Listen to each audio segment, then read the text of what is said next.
Say, in daylight, when you can see clearly,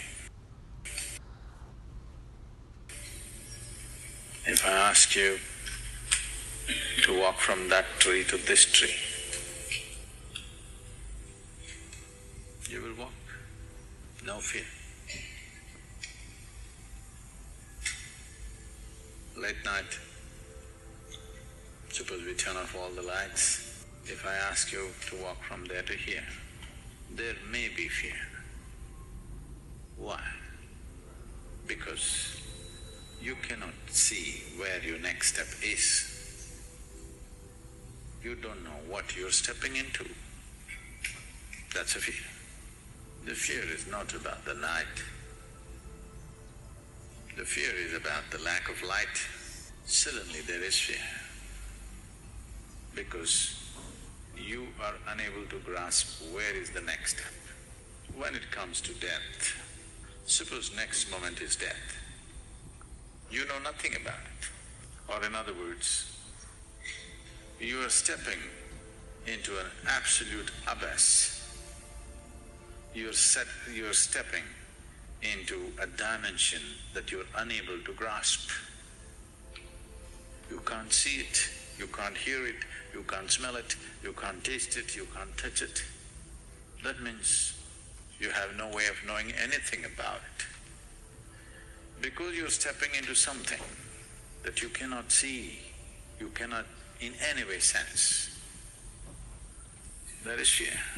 The fear is not about death, the fear is lack of light on death. So is death or the fear of death the mother of all fears? Does it breed every other fear?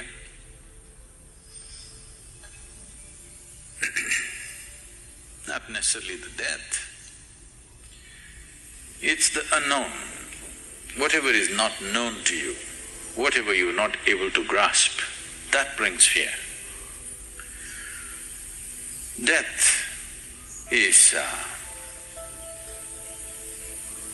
a classic example of the unknown.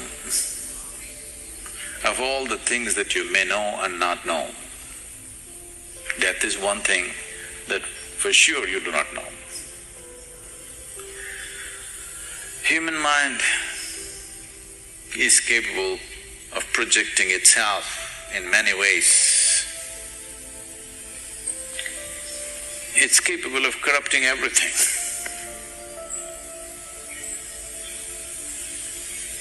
But death has remained outside the realm and reach of human mind. Death is another dimension of life,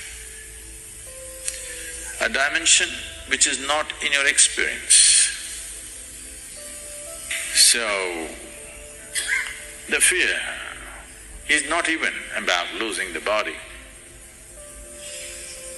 If only you had a clear-cut knowing or an insight as to what will happen after you die, you would come to terms with it. You would check how the accommodations are out there. If it's a little better than here, you say, why not? And you don't have to check whether it is Indian food or Chinese food out there, because you left the body here, you don't need food. What you call as life is such a fragile process. Just inhalation, exhalation, inhalation, exhalation, inhalation, exhalation. Next inhalation did not happen, gone. Just watch it. So fragile. At the same time, see how sturdy it is, how many things a man can do. But so fragile, it can go away. Now, Have you ever seen a dead person? No. You only saw a dead body, not a dead person. So you have not seen a dead person, you have not met somebody who died and came back, nor have you any personal experience. This is why, when you're alive, you must look at the nature of this life. If you know something in your experience, not in your thoughts, in your experience you know something beyond the body, then a dimension beyond the body is not a scary one, not a fearful one, it's a welcome one in many ways. I want you to listen to this carefully because this could be easily misunderstood. Because when someone loses someone who's dear to them, it's like a piece of their life has been taken away and it goes through various processes of grief, loss, cherishing many things that they were, variety of things. Not all of it can be articulated. In our lives, whether we are going to get educated or not, we don't know when we are born. Whether we are going to get married or not, we do not know. Whether we are going to bear children or not, we do not know. Whether we are going to do this, that and so many things in the world or not, we do not know. But we know one thing, that we are going to die. Yes or no? Yes. Though it is such an obvious thing, we are not able to come to terms with it.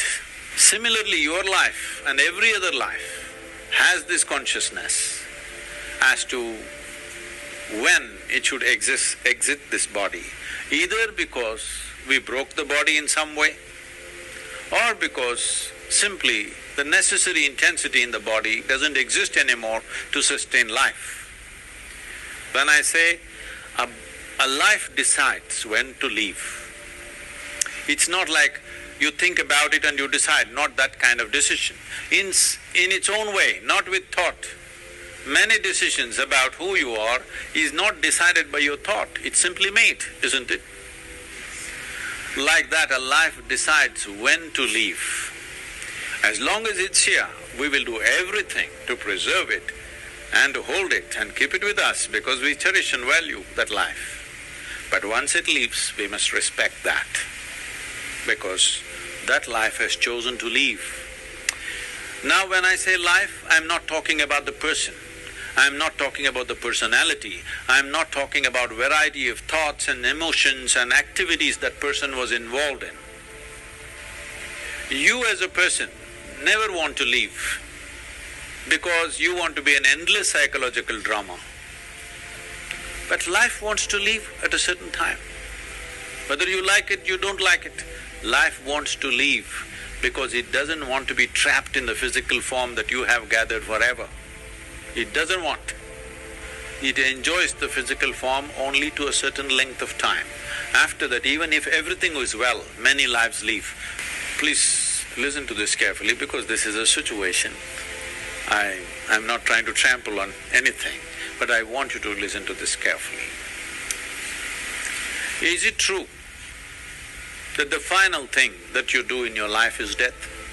So the last thing that you do in your life, is it not very important that you do it gracefully? Is it also not important that other lives who are around us, when their time comes, we must facilitate that they must be able to leave gracefully, not make them a victim of medical industry that's going on around us? Tell me, what purpose does it serve if you stretch a life which is about to exit now for another 3 months with all kinds of supports?